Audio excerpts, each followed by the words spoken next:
IPL का मौसम मतलब सिर्फ क्रिकेट का फीवर नहीं, बल्कि मौकों की बरसात भी। आज हम एक ऐसे ही लड़के की कहानी देखेंगे जिसने आईपीएल को सिर्फ देखा नहीं, बल्कि इसे बिना एक भी पैसा लगाए कमाई का जरिया बना लिया।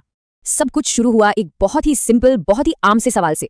एक गूगल सर्च, आईपीएल से पैसे कैसे कमाएं 2026। ये सवाल शायद बहुत से लोग सर्च करते होंगे, है ना? लेकिन एक लड़के के लिए यही सर्च उसकी पूरी दुनिया बदलने वाला था। तो ये कहानी है अमन की। अब अमन की फाइनेंशियल कंडीशन कह सकते हैं बहुत अच्छी नहीं थी। कोई बड़ा घर नहीं, कोई महंगे गैजेट्स नहीं, कुछ भी नहीं। उसके पास अगर रिसोर्स के नाम पर कुछ था तो वो था बस एक पुराना सा मोबाइल फोन, बस। लेकिन इतनी सारी कमियों के बीच भी उसके दिमाग में एक ही चीज चल रही थी कि इस आईपीएल सीजन का फायदा उठाया कैसे जाए। तो जब अमन ने ऑनलाइन ढूंढा तो उससे मिला क्या? ज्यादातर बेटिंग एप्स और बहुत सारी रिस्की ट्रिक्स। प्रॉब्लम ये थी कि उसके पास तो इन्वेस्ट करने के लिए 100 रुपए भी नहीं थे। तो जाहिर है उसने ये जोखिम वाला रास्ता छोड़ा और सोचा कि कुछ नया, कुछ अपना बनाना पड़ेगा। और बस यहीं से कहानी में एक बहुत ही इंटरेस्टिंग टर्न आया। अमन को एक चीज रियलाइज हुई कि लोग आईपीएल सिर्फ देखते नहीं हैं, वो इसके बारे में जानना चाहते हैं, बात करना चाहते हैं। इसी को कहते हैं अटेंशन इकोनॉमी। बहुत सिंपल सा फंडा है, जहां लोगों का ध्यान वहीं पर वैल्यू और वहीं पर कमाई के मौके। अमन ने बस इसी एक कॉन्सेप्ट को पकड़ लिया। उसको ये बात समझ आ गई थी कि असली खेल सिर्फ वीडियो पे व्यूज लाने का है ही नहीं। असली खेल तो है कम्युनिटी बनाने का, एक ऐसी ऑडियंस बनाने का जो उस पर भरोसा करे।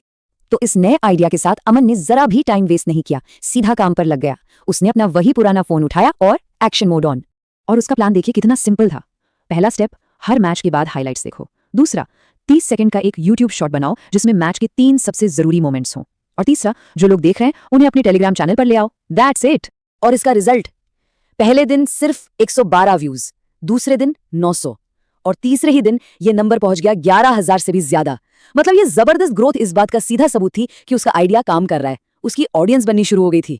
अब सवाल था, पैसे कहां से आएंगे? उसने बेटिंग या प्रिडिक्शन वाला रास्ता तो पकड़ा नहीं, बल्कि 2 बहुत ही स्मार्ट तरीके अपनाए। पहला, एफिलिएट मार्केटिंग, मतलब अमेज़न से क्रिकेट जर्सी वगैरह का लिंक शेयर करना और हर सेल पर कमीशन कमाना। और दूसरा, अपनी नई नई सीखी दी स्किल को बेचना। वो क्या थी? दूसरों के लिए थंबनेल डिजाइन करना। और फिर आई उसकी पहली कमाई। कितनी? सिर्फ 186 रुपए। सुनने में ये रकम शायद छोटी लगे, लेकिन अमन के लिए ये बहुत बहुत बड़ी थी। क्यों? क्योंकि ये पैसे रिस्क से नहीं, बल्कि अपनी स्किल से, अपनी मेहनत से कमाए गए थे। ये इस बात का प्रूफ था कि उसका प्लान कामयाब हो रहा है। तो अमन की इस पूरी कहानी से सीखने को क्या मिलता है? उसकी सक्सेस को ना एक बहुत ही सिंपल से 3 स्टेप फॉर्मूले में समेटा जा सकता है। स्टेप 1, कोई बड़ा सा ट्रेंड पकड़ो, जैसे अमन ने आईपीएल को पकड़ा। स्टेप 2, उस ट्रेंड के इर्द गिर्द अपनी एक ऑडियंस बनाओ। और स्टेप 3, उस ऑडियंस को या तो कोई सर्विस बेचकर या फिर एफिलिएट मार्केटिंग के जरिए मोनेटाइज करो। सिंपल। इस पूरी कहानी में जो सबसे जरूरी बात है वो है नजरिए का बदलाव। मतलब जहां ज्यादातर लोगों को सिर्फ एक क्रिकेट मैच दिख रहा था, वहीं अमन को एक मौका, एक अपॉर्चुनिटी नजर आ रही थी।